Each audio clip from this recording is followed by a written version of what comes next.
వరదల టైంలో ఖచ్చితంగా ముఖ్యమంత్రి గారు స్వయంగా వెళ్ళడం వల్ల లోపాలు సెటరేట్ చేయడానికి వీలుంటుంది, పరిష్కరించడానికి వీలుంటుంది. ఎందుకంటే అంతా బాగానే ఉందని అధికారులు చెప్పేటప్పుడు ఆ ఫీడ్బ్యాక్ నిజమా కాదని తెలుసుకోవడానికి.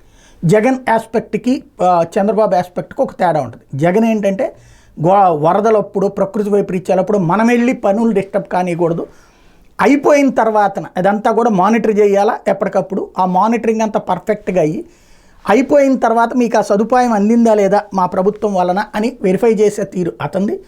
చంద్రబాబు స్టైల్ ఏంటంటే వరదలు జరుగుతున్నప్పుడే వెళ్ళి చూసి ఎక్కడికక్కడ అధికారిని అదలాయించి పని చేయించడం అన్నటువంటి. Jagan way of style fail అయ్యింది, ఓడిపోయాడు.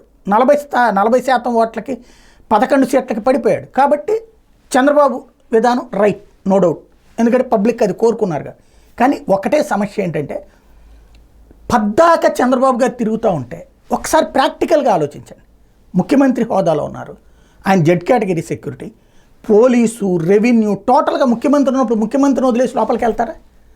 ముందు లోపలకి ఆహారం అందించడం ఎలా చూడాలి, అది ఎవడూ చూడట్లేదు. అక్కడ మంచినీళ్ళు, మందులు ఎలా అందించాలో చూడాలి, అది ఎవరు చూడట్లేదు. వాళ్ళు ఎవరికి చేతకానోడు కాదు.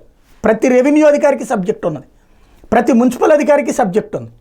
కానీ పనిచేసే మనుషులు లేరు, వాళ్ళకి పనిచేసే మనుషులు లేరు. నిన్న మొన్న కనబడుతోంది, రోడ్డుకి దగ్గరలో ఉన్నటువంటి చోట్ల వరకు జరుగుతున్నాయి, లోపల ఉన్న వాళ్ళందరికీ కూడా వెళ్ళట్లే. కాబట్టి అవన్నీ చేయాలంటే వాళ్ళని పని చేయనియాలి, మీ పని మీరు చేసుకోండి అని చెప్పి. మంత్రులు వచ్చేస్తున్నారు, మంత్రులు రావాలి, మంత్రులు అక్కడ ఒక్కొక్క ఏరియాకి ఒక్కొక్క మంత్రిని ఫిక్స్ చేయండి. వాళ్ళ ఆధ్వర్యంలో అక్కడ ఒక ఆహార శిబిరం పర్ఫెక్ట్గా ఉండేటట్టు చూడండి. ముందు అట్లాంటిది ఏదైనా సిస్టమ్ చేయండి. పదే చంద్రబాబు గారు తిరుగుతూ ఉంటే ఫోటోలకు బాగుంది, వీడియోలకు బాగుంది, టీవీ ఛానళ్ళలో బాగుంది. కానీ అసలు సమస్య ఆయన తిరుగుతున్నంతసేపు అధికార యంత్రాంగం అంతా ఆయన చుట్టూనే తిరుగుతూ ఉంటుంది.